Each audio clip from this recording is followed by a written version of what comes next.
तो आप लोगों ने क्वेश्चन अपने से कुछ ट्राई किया होगा। अब इसका सॉल्यूशन देखते हैं। Find the resistance R A B of the frame made by a thin wire.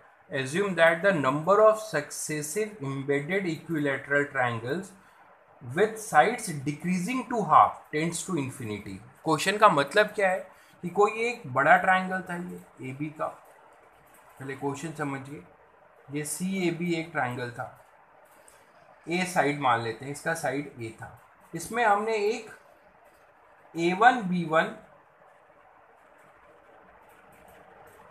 ये ए वन बी वन और सी वन का एक ट्राइंगल इसमें इंसर्ट कर दिया, जिसकी साइड क्या है ए बाई टू और ये ए बाई टू। फिर उसी तरीके से इसके अंदर हमने क्या किया है, इसके अंदर हमने इंसर्ट किया है C2 A2 और B2, और ये हो जाएगा A बाई 4, उसके बाद ये A बाई 8, उसके बाद A बाई 16। तो इस तरीके से हमारे सक्सेसिव जो हम ट्रायंगल, बड़े ट्रायंगल में इसे इम्बेडेड किया, उसके बाद इसे इंसर्ट किया, फिर इसे इंसर्ट किया, तो हर इंसर्शन के बाद जो ट्रायंगल का साइड है वो रिड्यूस होता जा रहा है by A factor of half. तो हाफ फैक्टर से हमारी साइड्स क्या होती जा रही हैं, रिड्यूस होती जा रही हैं।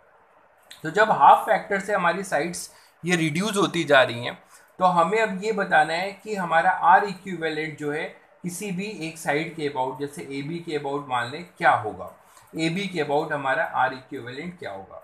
तो यहाँ पे भी हमारे रिपीटिंग सीक्वेंस अब एक ट्रायंगल है, रिपीटिंग सीक्वेंस एक ट्रायंगल है, और वो ट्रायंगल ऐसा है कि हर रिपीटिंग सीक्वेंस का जो नया ट्रायंगल है वो हाफ से, उसका साइड हाफ से क्या हो रहा है, कम हो रहा है। तो अभी हम लोग ने इसके पहले लैडर वाला कॉन्सेप्ट देखा था, जिसमें ए बी के और ए डैश बी डैश में क्या अंतर था कि हमारा अगर ए बी के अबाउट इक्विवेलेंट रेजिस्टेंस x था, तो हमने के फैक्टर से उसको मल्टीप्लाई कर दिया था, तो हमें ए डैश बी डैश से वो सीक्वेंस मिलने लगे थे। तो ए बी के अबाउट हमारा आर इक्विवेलेंट अगर x माना था, तो ए डैश बी डैश के अबाउट के एक्स माना था। ठीक उसी तरीके से यहाँ पर अगर आप देखिए, हम ये मान लें कि इस रिपीटिंग सीक्वेंस को, इस पूरे रिपीटिंग सीक्वेंस को, इस वाले को A1 B1 C1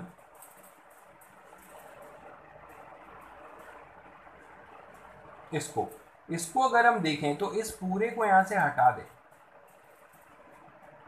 और इसके about R equivalent about A1 B1, R equivalent about A1 B1 हमें निकालना है। तो जैसा आपको सर्किट A1 B1 के अबाउट दिख रहा होगा, वैसे ही आपको AB के अबाउट दिख रहा होगा। बस अंतर क्या होगा कि ये A बाई 2 है और ये हमारा A है। तो R इक्विवेलेंट अबाउट AB अगर हमने x माना है, इस पूरे को सॉल्व करके R इक्विवेलेंट अबाउट AB हमारा x आ रहा है, तो A1 B1 के अबाउट सीक्वेंस वैसा ही है, बट साइड्स क्या हो रहे हैं, हमारे हाफ से रिड्यूस हो रहे हैं। और कोई भी रेजिस्टेंस आपको पता है रो L अपॉन A, तो resistance directly proportional to length होता है।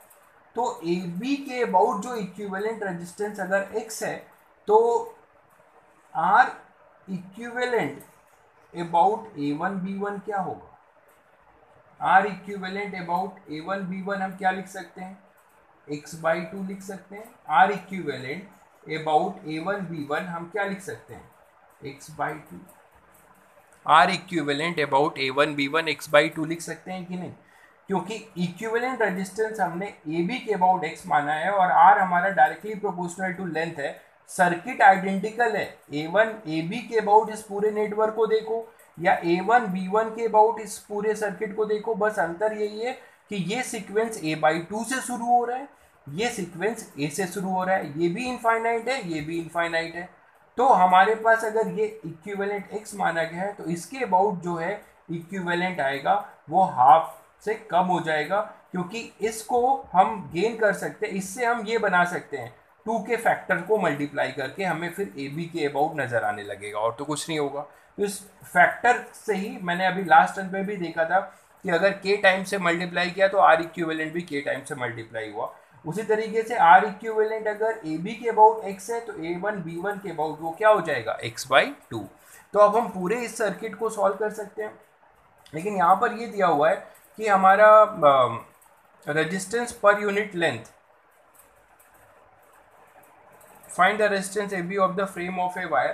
तो हमारे पास फ्रेम ऑफ वायर का रेजिस्टेंस दिया है, साइड ए मान लेते हैं कि साइड ए माना है, let R be the resistance per unit length, per unit length, R be the resistance per unit length.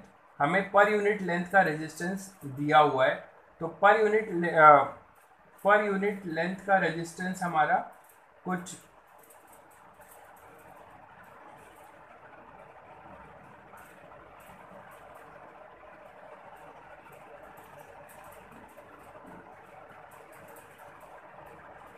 तो रेजिस्टेंस पर यूनिट लेंथ हमारा जो है आर दिया हुआ है। तो अगर आप resistance per unit length are मान रहे हैं,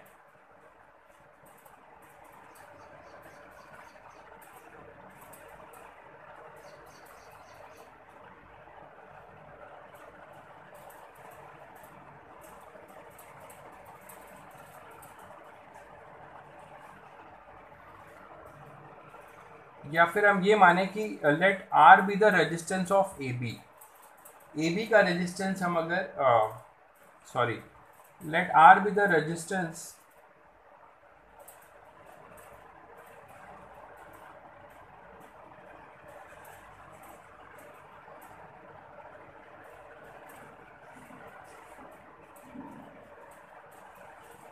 let R be the resistance of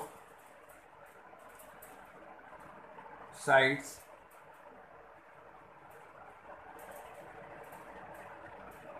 A1 equal to A1C equal to CB1 equal to B1B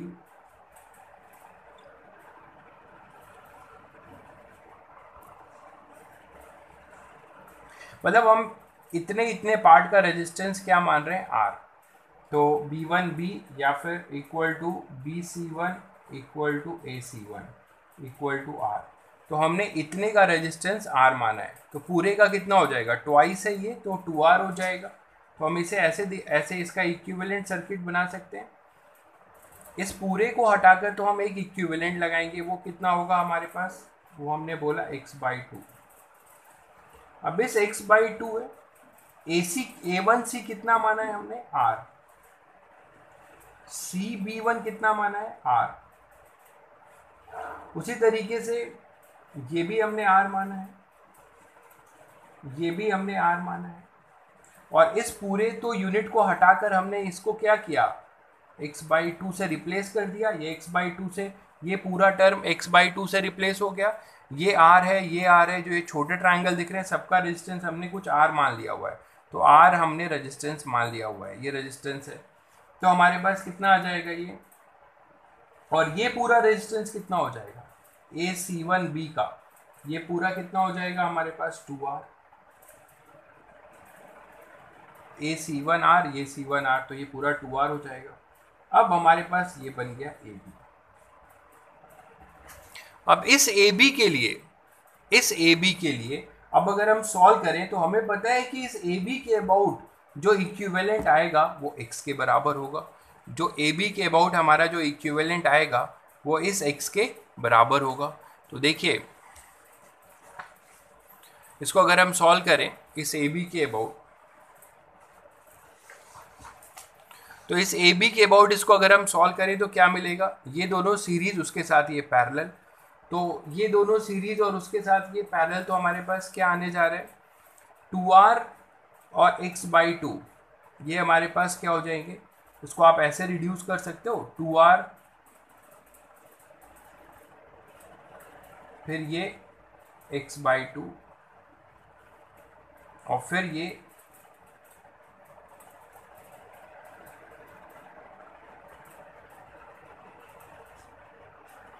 R और ये 2R।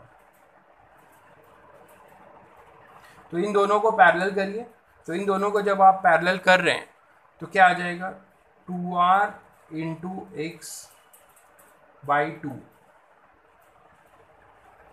Upon 2r plus x by 2। यहाँ तक सॉल्व कर लिया। उसके साथ ये किसके साथ सीरीज में है, r और r के साथ सीरीज में है, तो प्लस 2r और कर दें। अब ये जो पूरा टर्म है वो 2r के साथ फिर से क्या है, वो 2r के साथ फिर से क्या है, पैरेलल में है। तो पहले तो इसे सॉल्व कर लेते हैं, तो बहुत बड़ा हो जाएगा। 2r और x बाई 2 को सॉल्व करिए पहले। उसके साथ ये 2r हमारे पास क्या है, सीरीज में है। और ये जो 2r सीरीज में आया, यहाँ तक हम आ गए। ये हमने क्या किया एक तरीके से, अब ये 2r था, ये b था, ये a था, और ये पूरा सर्किट अब हो गया है कितना, इसको अगर हम सॉल्व करें तो ये है 2r into x by 2 upon 2r plus x by 2 plus 2r। ये है, ये दोनों पैरेलल, उसके साथ ये सीरीज। अब ये दोनों आपस में क्या होंगे, फिर से पैरेलल। तो R इक्विवेलेंट AB जो कि है कितना, x ही है, उसको हम फिर क्या लिख सकते हैं, उसको, ये हमारा ये सीक्वेंस था, तो इसके साथ ये पैरेलल, तो फिर लिखेंगे 2r x by 2 upon 2r plus x by 2 plus 2r into 2r upon 2r x by 2 upon 2r plus x by 2 plus 2r plus 2r। तो ये हमारे पास हो जाएगा। अब इसे हमें सॉल्व करना है। मैंने एक साथ बड़ा एक्सप्रेशन लिख दिया है। आप अगर पार्ट पार्ट में करते जाएंगे तो आपको पहले इसे सॉल्व कर लीजिएगा, उसके साथ इसको ऐड करिएगा, फिर इसके साथ पैरेलल करिएगा। मैंने एक्सप्रेशन एक साथ बना दिया है तो आपको बड़ा लग रहा होगा। तो यहाँ पर आपके पास आएगा, तो x में आपके पास जो क्वाड्रेटिक बनेगा वो मैं बता रहा हूँ, वो होगा 3x स्क्वायर, ये चेक कर लीजिएगा, plus 4rx minus 8r square equal to 0, ये बनेगा। तो यहाँ पर x में हमारा जो एक क्वाड्रेटिक बनेगा, x की जो रूट्स आएंगे वो आएगा -4r plus minus root 16r square plus 96r square upon 6। जब इसको हम सॉल्व करेंगे तो आएगा 2√7 माइनस 2 अपॉन 3r। ये कैलकुलेशन मैंने कर रखा है, तो आप भी करके देख लीजिएगा। x की वैल्यू आएगी ये, यहाँ कैलकुलेशन करने में बहुत टाइम चला जाएगा। तो 2√7 minus 2 by 3 into R. But r क्या माना था आपने, r क्या माना था, डायग्राम को याद करिए। r माना था आपने इस a1 a1 या ca1 या cb1 b1c या bc1 या ac1, मतलब इतने पार्ट का, केवल रेजिस्टेंस को r माना था, इतने पार्ट का। तो और इसका लेंथ कितना है, a by 2, total radius r था। तो आप इसे लिख सकते हो r इक्वल टू क्या है, it is resistance of half of the side of triangle, half of the side of triangle ABC। किसी भी साइड्स का हाफ है, मतलब ये बोल सकते हैं कि जैसे कि A1 का रेजिस्टेंस R है, या it is also equal to A1C या CB1 या फिर B1B या फिर BC1 या फिर C1A, ये तो यही है। तो R को हम क्या लिख सकते हैं, रो रजिस्टिविटी इनटू लेंथ। इन सभी का लेंथ कितना है, इन सभी का लेंथ है a बाई 2, तो रो L अपॉन A। तो rho R equal to rho into a by 2। अच्छा, यहाँ पर रो रजिस्टिविटी नहीं है, यहाँ पे एक टर्म लेना पड़ेगा, रो जो है रेजिस्टेंस पर यूनिट लेंथ ले लिया है। रेजिस्टेंस एक्सप्रेशन में के हो सकता था, अब आंसर रो के टर्म्स में, इसलिए मुझे रो लेना पड़ रहा है। तो ये है resistance per unit length.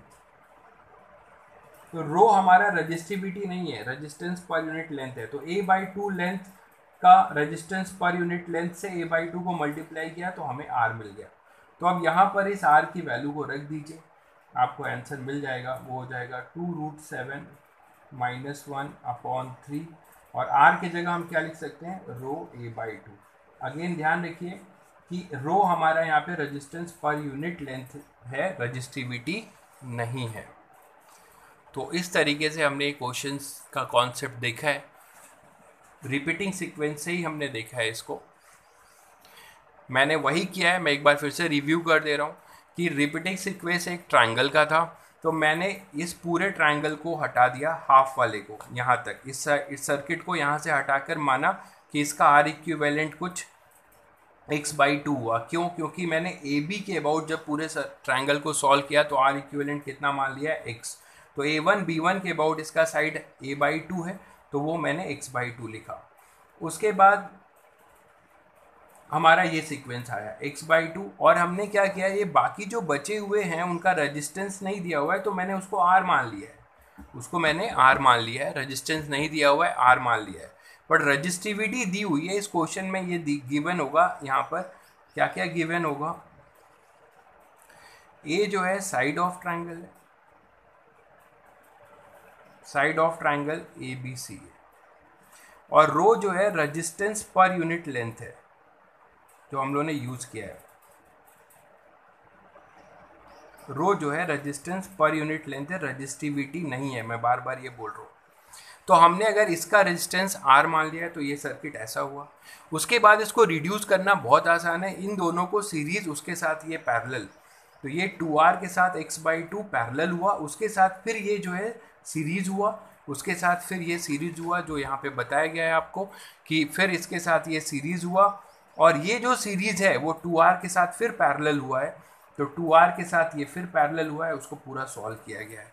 Solve करने के बाद फिर से हमें मिलेगा x। तो जब आप इस पूरे बड़े से एक्सप्रेशन को सॉल्व करेंगे तो आपको क्वाड्रेटिक ही मिलेगा, और वो क्वाड्रेटिक आपके पास ये आएगा। इसके रूट्स आपने पॉजिटिव रूट निकाल दिया r के टर्म्स में। फिर r तो हमने माना था, तो r को हमने रिप्लेस किया है, वो होगा रेजिस्टेंस पर यूनिट लेंथ, और कितने लेंथ का रेजिस्टेंस है, a/2 को, तो रो इंटू a/2 से रिप्लेस कर दिया है। तो ये हमारा आंसर हो जाएगा।